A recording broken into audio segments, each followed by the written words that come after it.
Perkenalkan, nama saya Marisela Misanamas dengan NIM 2314201042.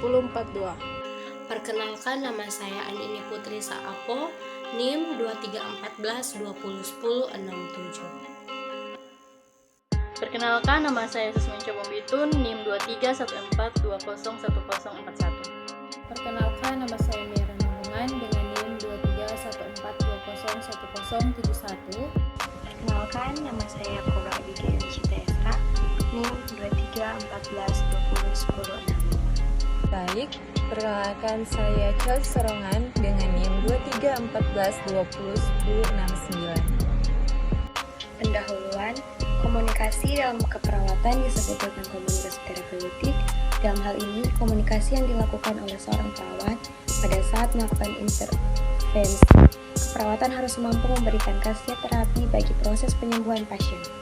Oleh karenanya, seorang perawat harus meningkatkan pengetahuan dan kemampuan aplikatif komunikasi terapeutik agar kebutuhan kepuasan pasien dapat dipenuhi. Nordhaus mendefinisikan komunikasi terapeutik sebagai kemampuan atau keterampilan perawat untuk membantu klien beradaptasi untuk stres, mengatasi gangguan psikologis, dan belajar bagaimana berhubungan dengan orang lain. Stuart G. menyatakan bahwa komunikasi terapeutik merupakan hubungan personal antara perawat dan klien. Dalam hubungan ini, perawat dan klien memperoleh pengalaman belajar bersama dalam rangka memperbaiki pengalaman emosional klien. Unsur komunikasi terapeutik. 1. Empati. Kemauan untuk memahami dan merasakan apa yang dirasakan oleh orang lain serta mengekspresikan pemahaman tersebut kepada pasien. 2. Mendengarkan aktif. Menyimak secara penuh, baik secara verbal maupun nonverbal, serta memberikan respons yang menunjukkan perhatian dan pemahaman. 3. Kepercayaan. Membangun kepercayaan antara penyedia layanan kesehatan dan pasien yang melibatkan konsistensi, kejujuran, penghormatan terhadap privasi pasien. Yang keempat, sikap non-judgmental. Menerima pasien tanpa menghakimi atau mengevaluasi mereka yang menciptakan lingkungan yang aman untuk berbagai perasaan dan pengalaman. Yang kelima, keaslian. Menunjukkan kejujuran dan ketulusan dalam interaksi sehingga pasien merasa dihargai dan dihormati sebagai individu. Selanjutnya yang kelima adalah keaslian. Dengan menunjukkan kejujuran dan ketulusan dalam berinteraksi sehingga pasien merasa dihormati dan dihargai sebagai individu. Yang keenam, respon yang tepat. Dengan memberikan respon yang sesuai dengan kebutuhan dan kondisi pasien, termasuk klarifikasi, paraphrase, dan penegasan. Yang ketujuh adalah penggunaan bahasa yang jelas.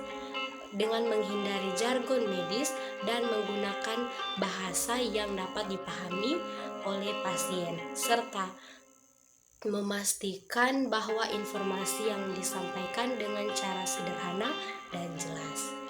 Yang kedelapan, menjaga privasi. Dengan menghormati dan menjaga kerahasiaan informasi yang diberikan oleh pasien, serta membangun lingkungan yang nyaman dan aman bagi pasien untuk berbicara. Yang kesembilan, dukungan emosional. Memberikan dukungan yang emosional dan menawarkan kenyamanan, dukungan, dan harapan. Dan yang terakhir atau yang ke-10 adalah membangun hubungan. Dengan membangun hubungan yang positif dan saling menghormati dengan pasien untuk meningkatkan efektivitas komunikasi dan terapi.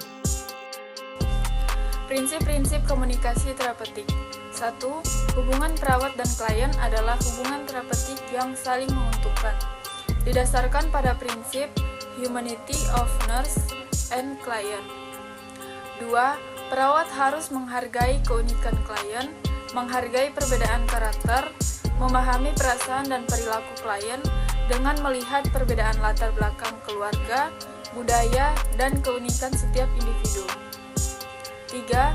Semua komunikasi yang dilakukan harus dapat menjaga harga diri pemberi maupun penerima pesan. Dalam hal ini, perawat harus mampu menjaga harga dirinya dan harga diri klien. 4.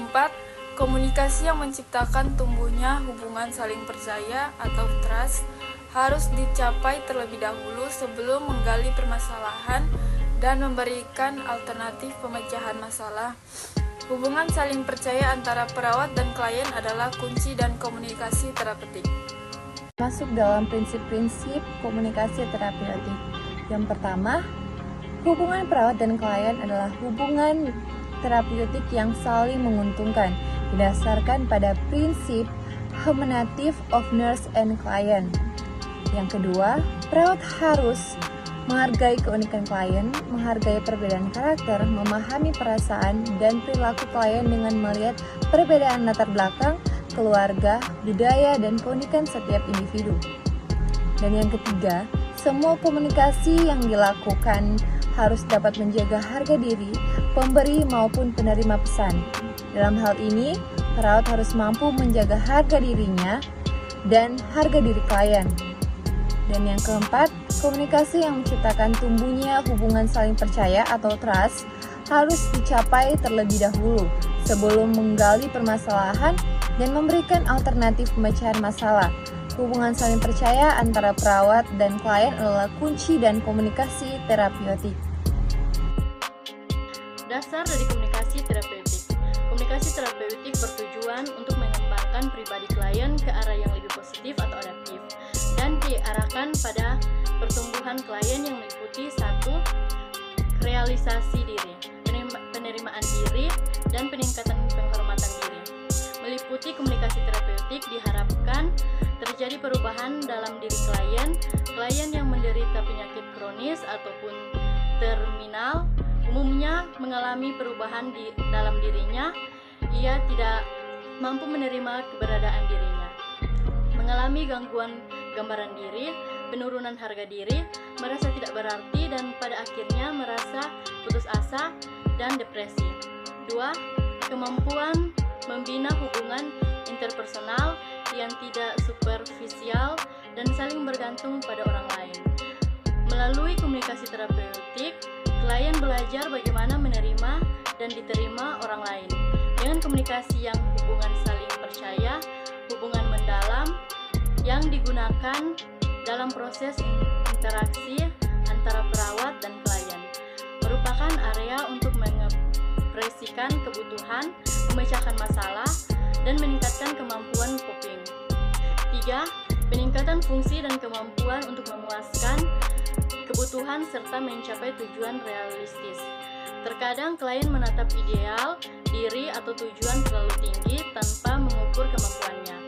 Individu yang merasa kenyataan dirinya mendekati ideal diri mempunyai harga diri yang tinggi, sedangkan individu yang merasa kenyataan hidupnya jauh dari ideal dirinya akan merasa rendah. Kita masuk dalam sikap perawat dalam komunikasi terapeutik. Menunjukkan minat yang tulus terhadap pasien.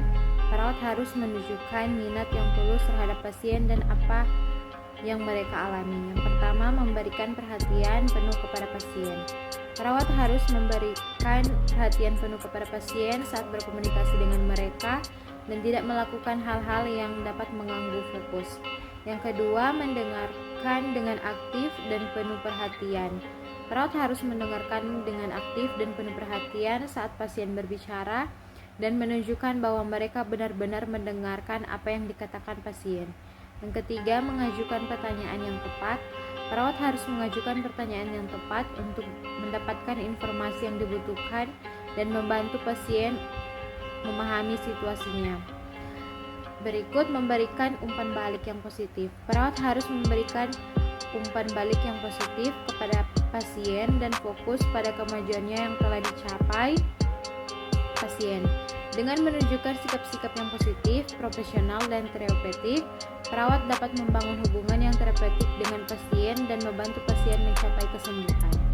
Kita masuk dalam kesimpulan. Komunikasi terapeutik bertujuan untuk mengembangkan pribadi klien ke arah yang lebih positif atau adaptif dan diarahkan pada pertumbuhan klien. Dengan memperhatikan unsur-unsur ini, komunikasi terapeutik dapat membantu pasien merasa didengar, dimengerti, dan didukung yang merupakan bagian penting dari proses penyembuhan. Komunikasi terapeutik meningkatkan pemahaman dan membantu terbentuknya hubungan yang konstruktif, meningkatkan pemahaman dan membantunya terbentuknya hubungan yang konstruktif di antaranya perawat dan klien. Tidak seperti komunikasi sosial, komunikasi ini mempunyai tujuan untuk membantu klien mencapai suatu tujuan dalam asuhan keperawatan.